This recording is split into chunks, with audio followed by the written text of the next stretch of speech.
நேரம் 5 நிமிடம். 5 நிமிடம். ஆண்களுக்கு 5 நிமிடம். நேரத்தை பார்த்து உங்கள் கருத்துக்களை பதிவிடுவோம். கர்த்தருடைய பரிசுத்த நாமத்துக்கு ஸ்தோத்திரம் உண்டாவதாக. மதிப்பிற்கும் மரியாதைக்குரிய அன்பரையா அவர்களே, பெண்கள் இல்லாமல் ஆண்கள் இல்லை என்ற அருகில் அமர்ந்திருக்கும் இந்த வெள்ளி மலை பாஸ்டம் அவர்கள் ஐயா ஆண்கள் பேசினாங்க. தாங்கள் பேசுவது இன்னதுக்கு அறியாமல் பேசிக் கொண்டிருக்கிறார்கள். ஐயா, எழுப்புதல் என்றால் என்ன? ஐயா, உங்களை நான் ஒரு கேள்வி, எழுப்புதல் என்றால் என்ன ஐயா? எழுப்புதல் என்றால் புதுப்பித்தல், உணர்வடைதல், மறுமலர்ச்சி, அதிக செயல்பாடுகளுடன் இருத்தல், உலகத்தில் இருந்தும் பாவத்தில் இருந்து மனம் திரும்புதல், எதிரது பாட நிலையிலிருந்து அனலாகும்படி திரும்புதல். வேதத்தின்படி பார்த்தோம் என்றால் யோபு 36:10 அக்கிரமத்தை விட்டு திரும்பும்படி அவர்கள் தங்கள் செவிகளை திறந்து கடிந்து வருகிறார்கள்.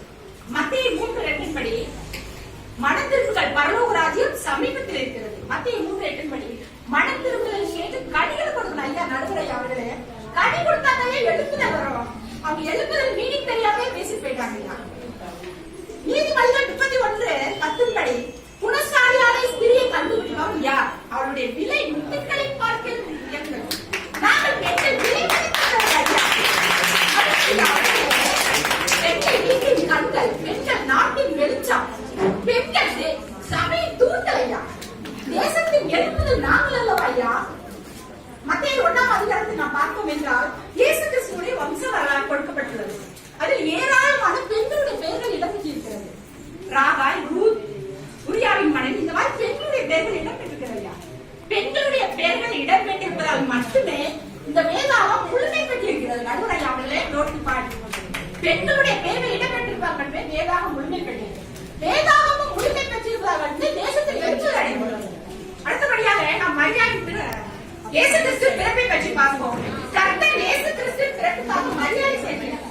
ஏன் ஒரு ஆணை தேர்ந்தெடுத்துக்கலாம், ஏன் பெண்களை தேர்ந்தெடுப்பார்?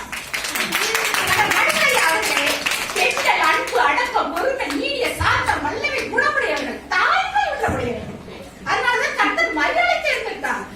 மரியாதை அதற்கு எந்தவித எதிர்ப்புமின்றி உலக ரட்சகராக இயேசு கிறிஸ்துவை பெற்றெடுத்தார்.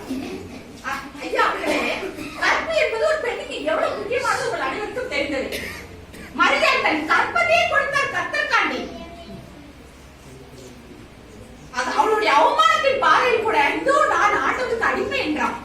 ஆனால் யோசேப்பு என்ன செஞ்சார்? அவளை எப்படியா தள்ளிவிடலாம் யோசிக்கிட்டு இருந்தார். அவரால் எப்படியா எழுப்புதல் வரும்? மரியாதை ஆண்டவர் வாழ்த்தி இருக்கிறார். மரியாதை நீ வாழ்க, ஸ்திரீகளுக்குள் நீ ஆசீர்வதிக்கப்பட்டவளே.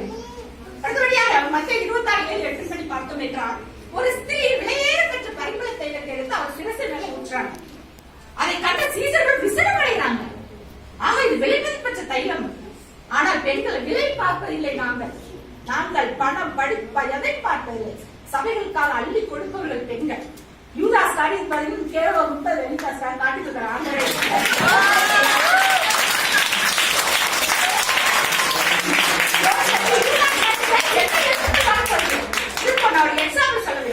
சவுத் கொரியா பற்றி நம்ம எல்லாருக்கும் தெரியும்.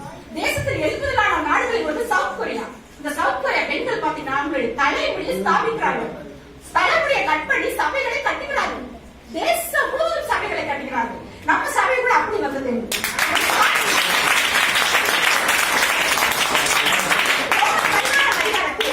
கர்த்தர் பெண்களை வாழ்த்திருக்கிறார். மரியாதை வாழ்த்துக்கள், பெரியாரை வாழ்த்துக்கள், பெருசியை வாழ்த்துக்கள் வாழ்த்திருக்கிறார். பெண்கள் கூடி செலுத்தினால்தான் ஆண்கள் வந்து ரொம்ப கம்பீரமாக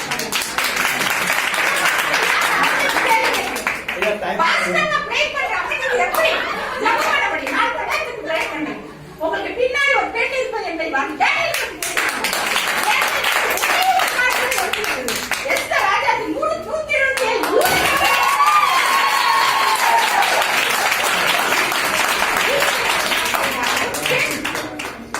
இறுதியாக உலகத்தரமான ஒரு பெண்ணை பற்றி பேசி முடிக்கிறேன். மனித ராமாபாய் அம்மையாரை பற்றி பேசுவது. மனித ராமாபாய் அம்மையார் 18ஆம் நூற்றாண்டில் வாழ்ந்த காலத்தில் நம்மளுடைய இந்திய நாடு ஆங்கிலேயருக்கு அடிமையாக இருந்தது.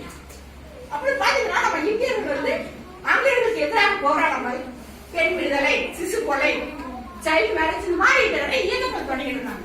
இந்த சமுதாயத்தை பார்க்க மனித ராமாபாய் அம்மையாருக்கு இந்த சமுதாயத்தை பிடிக்கல. வெளிநாடுகளுக்கு போய் எல்லா நூல்களையும் கற்று சரிந்து முடிவு அவங்க இங்கே முடிவு பண்ணாங்க என்னன்னா கிறிஸ்தவ வந்து கன்வெர்ட் ஆயிட்டாங்க. அவங்க சிறு வயதிலே கணவன் இறந்தது. கிறிஸ்தவ கன்வெர்ட் ஆகி அவங்க செஞ்ச ஒரு பெரிய காரியம் பைபிளே வராத